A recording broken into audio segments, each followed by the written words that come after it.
you needed the group too. Like, nobody was really checking for you before, so, you know, humble yourself.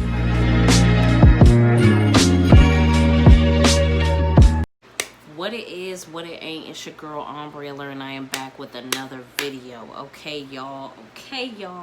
It is Biopic episode 7. You know what it is. If you watched any of the Biopic episodes that I have done so far, you already know it's lit.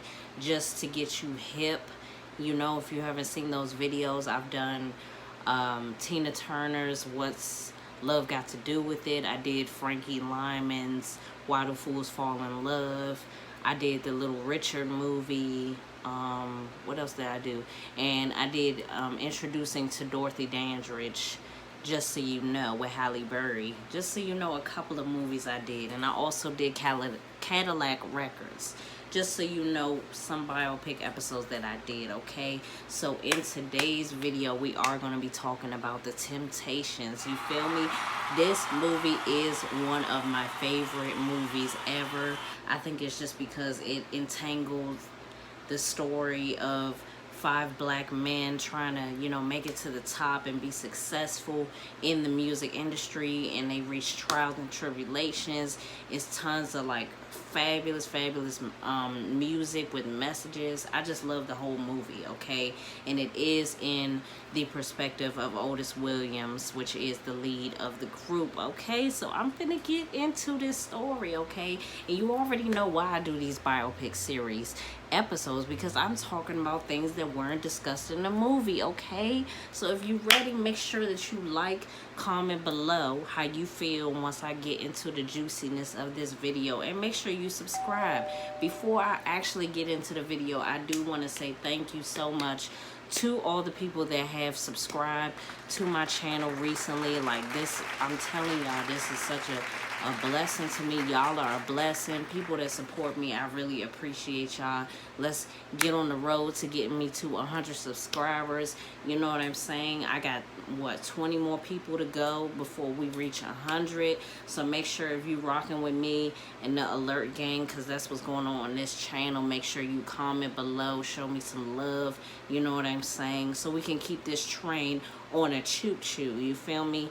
All right, so we finna get into it, okay? Of the group were Otis Williams, Paul Williams, Elbridge Bryant, Melvin Franklin, and Eddie Kendricks, okay? So Otis Williams and Melvin were friends, and they met when they were around 15 years old, and they met Brian, of course, and the three of them formed a group. What was the group called? The group was called The Distance.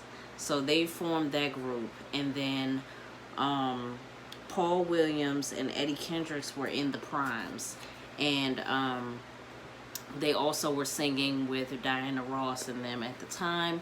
Otis Williams saw Paul Williams, and like in the movie, Otis Williams and his group saw Eddie Kendricks and Paul Williams performing, and they loved Eddie Kendricks' soft voice, and they loved Paul Williams' choreography for the group.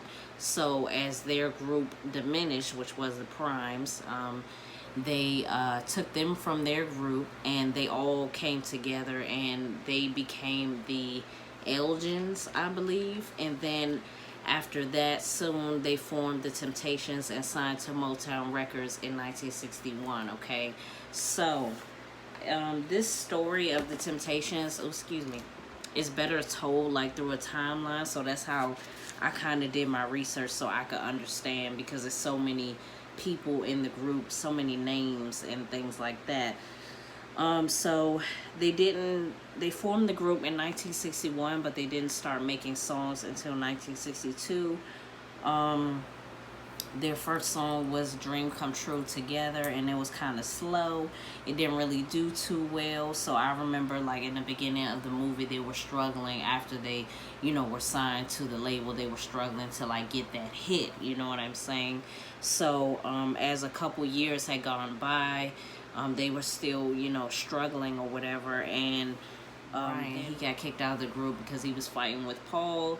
And you know, I mean, in the movie, it made it seem like he had a a drinking problem or something. He was just always mad. So maybe that's what it was. You know what I'm saying? I don't know.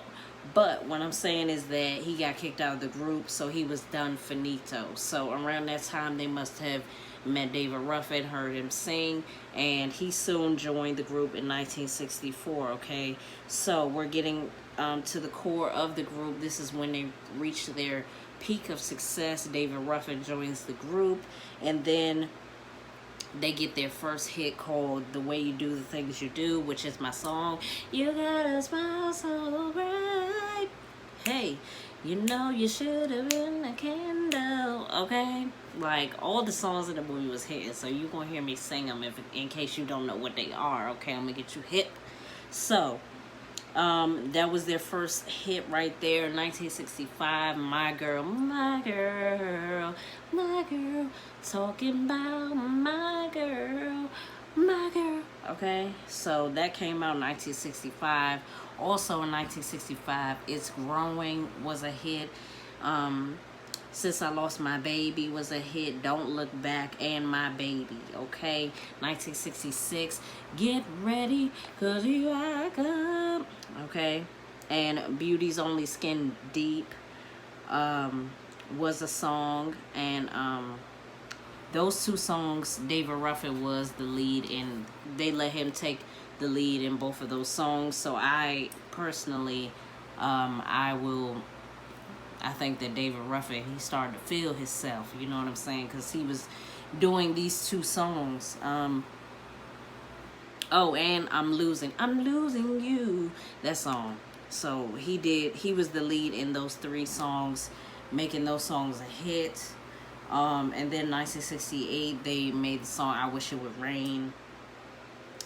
And soon after that, David Ruffin was fired from the group because people were alleging that he was having some, he was on cocaine, and it was making him eccentric, and he had a huge ego problem, and he started to not show up to rehearsals and saying that, he didn't need the rehearsals and that he knew what he was doing and all of that. So basically, he started feeling himself, like I said, and he got kicked out of the group. Which we seen in the movie, and it was just like dramatic, you feel me, because he was doing too much, and I feel like he refused to believe that he needed the group just as much as the group needed him. You know what I'm saying? It wasn't just about you coming into the group and making hits. Like, you needed the group too. Like, nobody was really checking for you before, so humble yourself, type of thing. But that's just me. Then Dennis Edwards joined the group. They came out with a song called Cloud 9, which was a drug type of song. I think this was around the early 70s, so it was a lot of, drug hippie shit going on in the United States.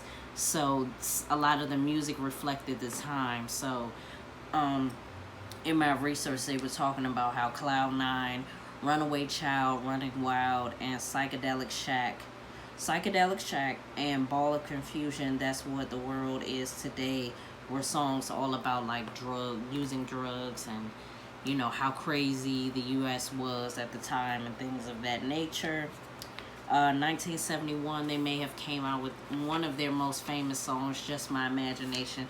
It is just my imagination running away with me. Okay, so after that, Kendricks went solo, which is Eddie Kendricks, which was, I believe, they called him The Voice, and I agree.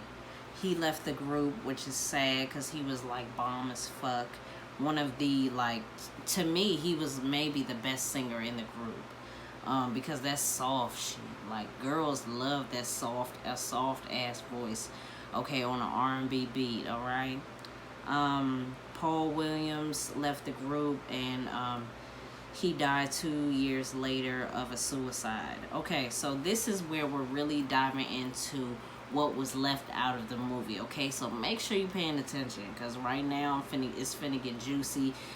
Where's the fire? Okay, I'm lighting the fire. All right, so All right, so this is what we didn't know about Paul Williams. Are y'all ready?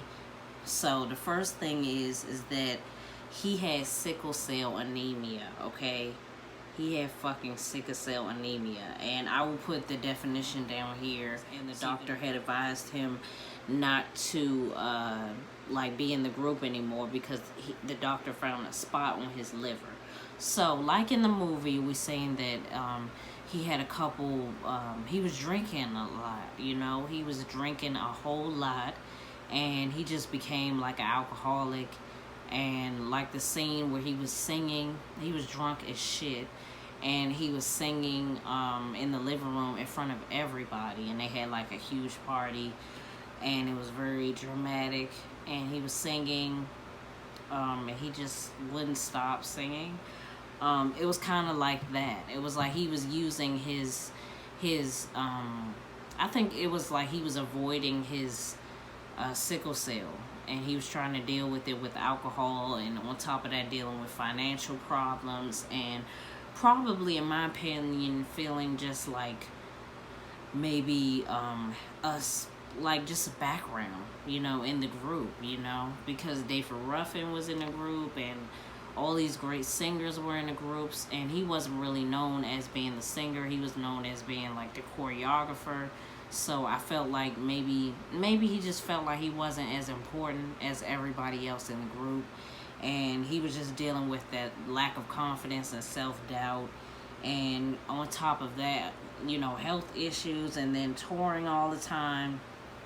So, you know, if you drink a lot, you know, something's gonna happen to your liver or your kidneys. So the doctor found a spot on his kidney and told him, like, you gotta stop touring, like, you need to leave the group, it's not working, it's not good for you, okay? So he left the group and started recording songs by himself, and his last song was called Feel Like Giving Up, which reflects a lot of like his how he was portrayed in the movie. But this is another thing that was left out of the movie, is that he died August 1973, and we all remember the scene in the movie where he drove to a remote location, and he was in the car, and then he shot himself, and that's how he committed suicide, allegedly. But in real life, his body was found in an alley in Detroit, okay? And the gun was found beside his body, and a lot of people are saying that it could have been foul play. So he might have not even committed suicide. He may have been killed or, you know, murdered. So that's something that, you know, when Hollywood gets into play, y'all might have messed that up, because it just made, it's like we know it's a movie, but it's based on a true story. So if you twist the scene and make it seem a certain way, or you portray a character and you make him seem so damn weak, like he was just, I mean, it just made him seem like he was weak. Like I had no idea he had sickle cell until now, and just, I feel bad for him. I feel even more bad for him because his health was bad. Like, he had something wrong with him. It wasn't like he just was dealing with the pressures of the industry. He just started getting on alcohol. Like, he probably just didn't know. It's courtesy of my brand, Empress Hair Solutions. So if you want natural hair care, make sure you click the link in the description box. Also, you can follow me on Instagram, Twitter, in the description below. Make sure you subscribe to this channel for more lit videos like this, dropping facts and flavor at the same time, okay? It's Ombre Alert, and I'll talk to you guys later. See you in the next video. Bye.